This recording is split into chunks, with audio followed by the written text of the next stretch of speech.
Si te gustó este video dale like y suscríbete, coloca en la campana de notificación y coloca su opinión en la caja de comentarios. Sin más preámbulos comencemos.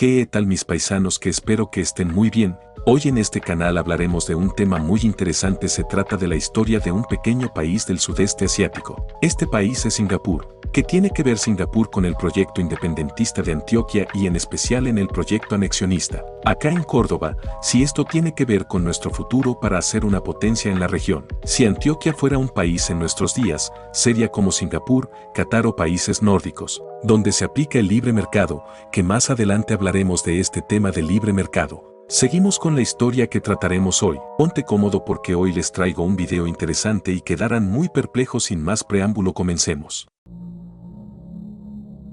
En todos los países de Sudamérica, siempre hemos visto, todos los días en las noticias, cómo políticos se roban nuestro dinero, violadores asesinando a niños, delincuentes robando, etc. Pero cuando vemos que estos mismos no son juzgados por sus actos terroríficos y sucios, nos llenamos de una terrible impotencia por no hacer nada, y ver cómo la corrupción de nuestros sistemas son un asco.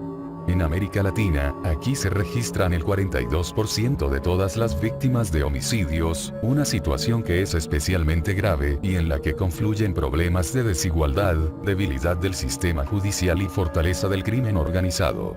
Así lo señala el Estudio Mundial sobre el Homicidio de 2019, en la cual, gran parte son de El Salvador, Venezuela, Jamaica y Honduras.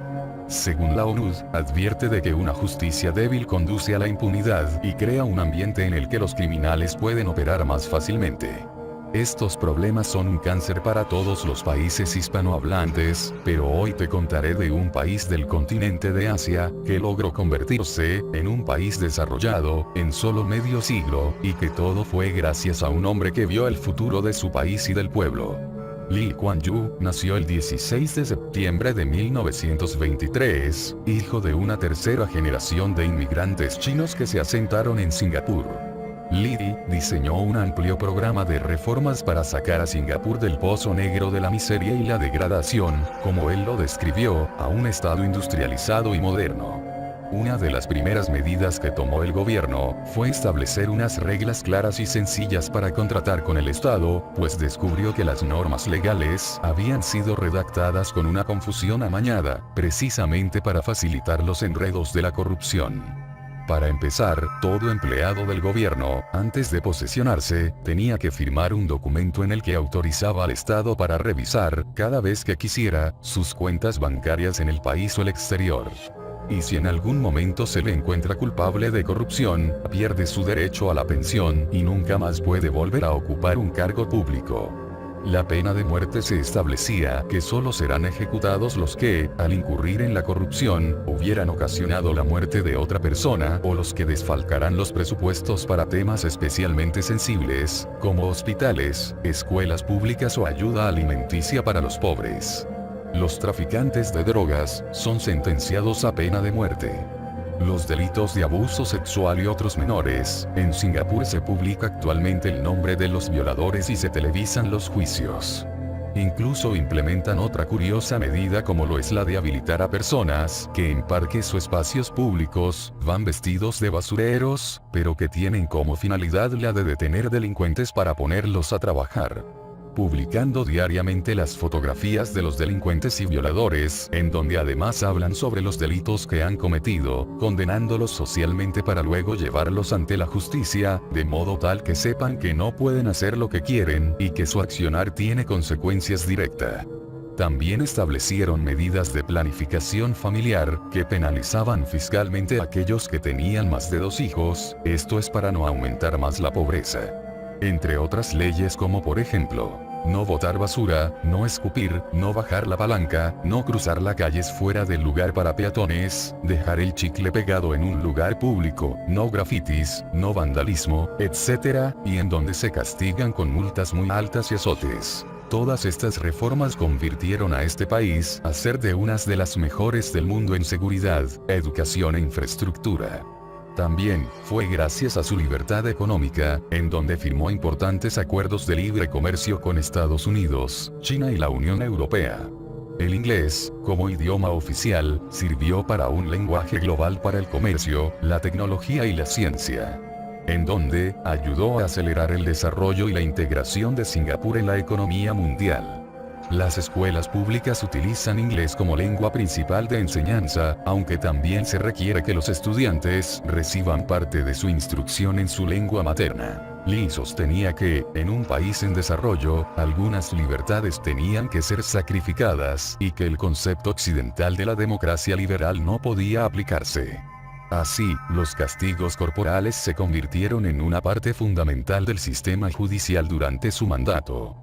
Sin embargo, muchas instituciones criticaron su gobierno por su uso de la pena de muerte y que deja patente un desprecio absoluto por la vida humana. Pero otros, como el expresidente estadounidense, Barack Obama, lo describió como un verdadero gigante de la historia que será recordado por varias generaciones como el padre del Singapur moderno y como uno de los grandes estrategas de los asuntos asiáticos. Singapur decía a sus ciudadanos cómo ser corteses, cómo ser menos ruidoso, cuándo debían limpiar el lavabo, y prohibió a sus habitantes hacer grafitis o mascar chicle. Lee dejó el cargo en 1990, después de ganar nada menos que 7 elecciones. En la actualidad, su hijo seguirá el camino trazado por su padre, que convirtió todo el país en uno de los más prósperos, y donde más ha aumentado la riqueza en el último medio siglo. Singapur se dedicó al desarrollo de las capacidades productivas de su población, pero en algunas naciones latinoamericanas se continúa siendo dependiente de lo que la madre naturaleza regala, la cual deberíamos cambiar y aportar mucho en educación. Según Antonio Escotado, un país no es rico porque tenga diamantes o petróleo. Un país es rico porque tiene educación. Educación significa que, aunque puedas robar, no robas. Educación significa que tú vas paseando por la calle, la acera es estrecha, y tú te bajas y dices, disculpe. Educación es que, aunque vas a pagar la factura de una tienda o un restaurante, dices gracias cuando te la traen, das propina, y cuando te devuelven dices gracias. Cuando un pueblo tiene educación, un pueblo es rico. Aplicar el modelo singapurense para los países latinos es algo difícil, pero no imposible. Debido a su tamaño de Singapur, que logró controlar bien la situación, en cambio si lo ponemos en plano de Argentina, Perú, Colombia, etc., va a ser muy lenta, pero poco a poco se verá los frutos. También, tenemos que dejar esa idea del socialismo, que solo trae pobreza y tristeza. Miremos a nuestros hermanos venezolanos, cubanos y norcoreanos, que están sufriendo con estas ideas asquerosas. Hermanos hispanos, podemos salir de esta situación tercermundista para un mundo futurista, y pensemos bien en qué candidato tenemos que votar. En este video quedó demostrado que sí podemos ser una potencia en la región, pero no imposible, combatiendo duramente a la corrupción y la burocracia. En una futura independencia de Antioquia queremos ser un estado pequeño, austero y eficiente. Espero que haya gustado este video. Te invito a que se suscriba, que es gratis. Comparte y coloca su opinión en la caja de comentarios. Espero que haya gustado este video, que espero que estén muy bien. Hasta la próxima y Dios mediante.